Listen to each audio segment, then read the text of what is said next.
Certains d'entre vous, de passage, sont peut-être surpris par l'aspect peu monastique de la messe d'aujourd'hui.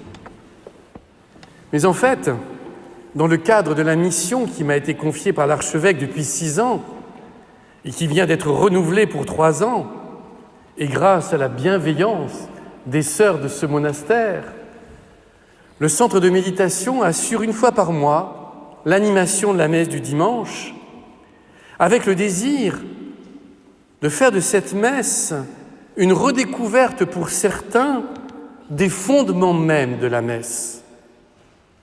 En effet, ce n'est pas moi qui le dis, mais Peggy qui le disait depuis de nombreuses années, le pire dans la vie, c'est d'avoir une âme habituée. L'habitude, que ce soit dans l'Église, en communauté, dans un groupe, dans un couple ou dans un futur couple, peut se révéler destructrice. On s'habitue, on ne voit plus. Les yeux du corps, les yeux de l'âme sont fermés.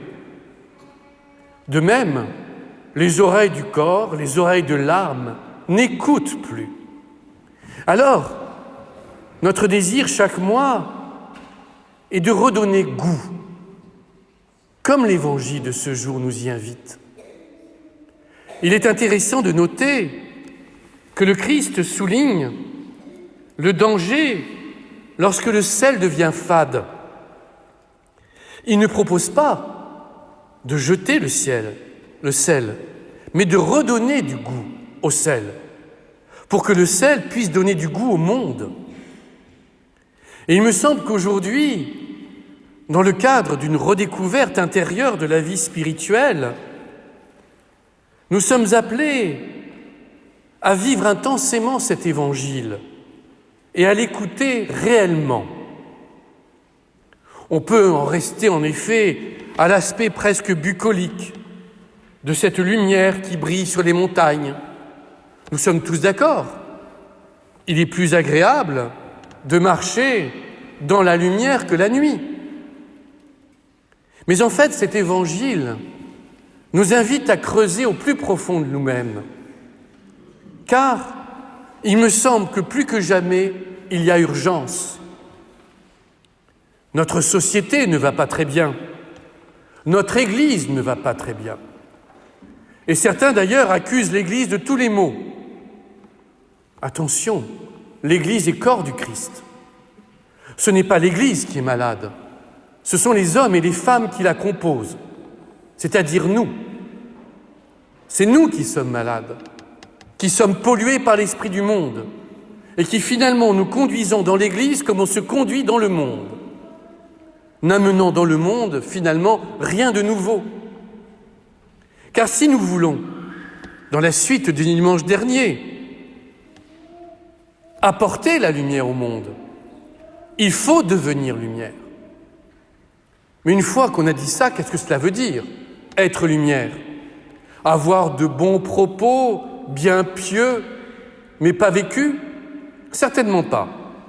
Le Christ appelle ces personnes des sépulcres blanchis et des hypocrites. Si l'on s'en réfère à la tradition, et notamment à celle des pères du désert, pour être lumière, il faut vivre ce qu'ils appellent 3 gardes. La première garde est la plus difficile, la garde des pensées. Un chrétien ne pense pas comme tout le monde. Un chrétien pense constamment en se référant à Dieu. Un chrétien est appelé tout au long du jour à être vigilant sur ses pensées. Est-ce que mes pensées viennent de Dieu ou est-ce qu'elles viennent du diable? De quoi suis-je témoin réellement? Ce travail sur les pensées est un travail fondamental, car de la pensée vont découler nos paroles et nos actes. C'est pourquoi cette garde des pensées, appelée aussi garde du cœur, est fondamentale. Car c'est du cœur que naissent les belles pensées, mais aussi les pensées malades, les pensées mauvaises, les pensées polluées. Et nous sommes pollués. Nous sommes pécheurs.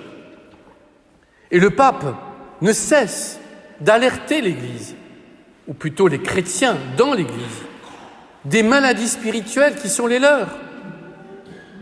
Le jugement continuel, la médisance, la méchanceté. C'est pourquoi, à quelques semaines du carême, j'ai déjà en tête cette parole du pape. Pendant le carême, jeûner, oui, mais jeûner de méchanceté. Le jeûne le plus difficile. La deuxième garde, très importante, est la garde des lèvres. Un chrétien ne parle pas comme tout le monde. Et c'est à cela qu'on nous reconnaît. Et aujourd'hui, le monde, l'Église, n'a pas besoin de réforme. Elle a besoin d'un renouveau spirituel des chrétiens eux-mêmes, s'appuyant sur des pensées éclairées par l'Esprit Saint.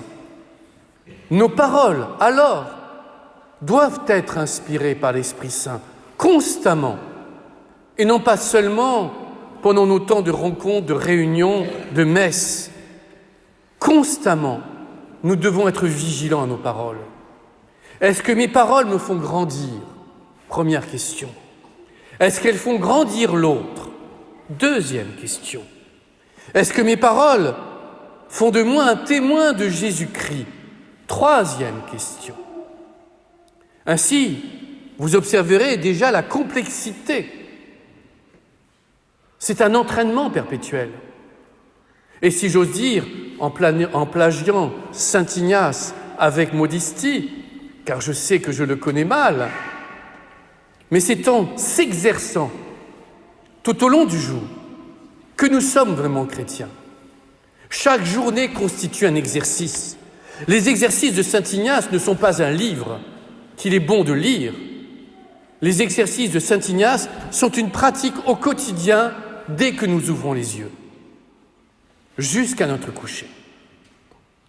La troisième garde, si nous voulons que la lumière de Dieu à travers nous brille dans le monde, c'est la garde de nos actions. Un chrétien ne peut pas faire n'importe quoi.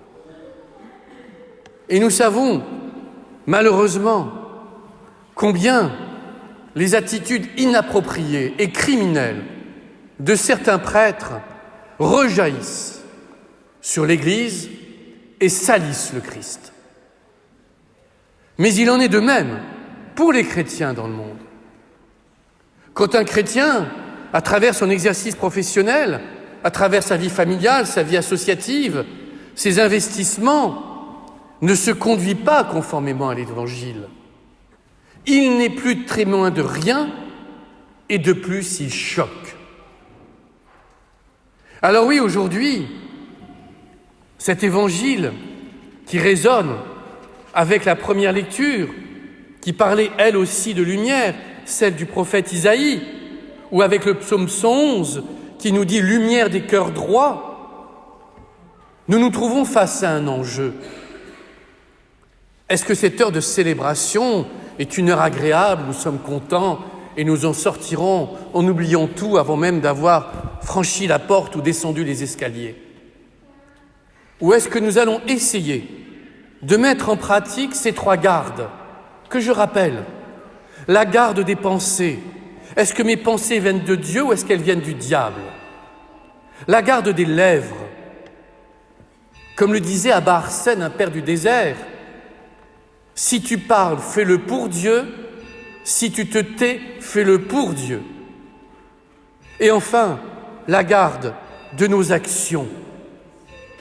À cette condition, nous serons lumière. Et aujourd'hui, l'Église, le monde a besoin de lumière, parce que l'obscurité est profonde. Comme le disait encore un père du désert au VIe siècle, un jour les hommes prendront le bien pour le mal et le mal pour le bien. Ces jours sont arrivés. Et nous avons à être témoins.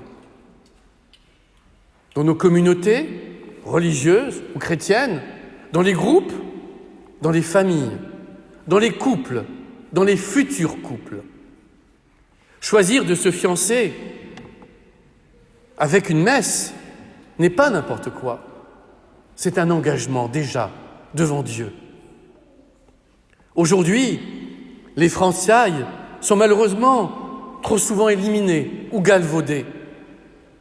Eh bien, je souhaite à Laure et à Alexandre de les vivre intensément, profondément. Aujourd'hui, il nous faut des chrétiens ardents, non pas des fatigués, non pas des râleurs, non pas des critiques continuelles, mais des chrétiens ardents. Alors, mon plus grand souhait pour vous deux et pour chacun d'entre nous, devenons des ardents. Amen.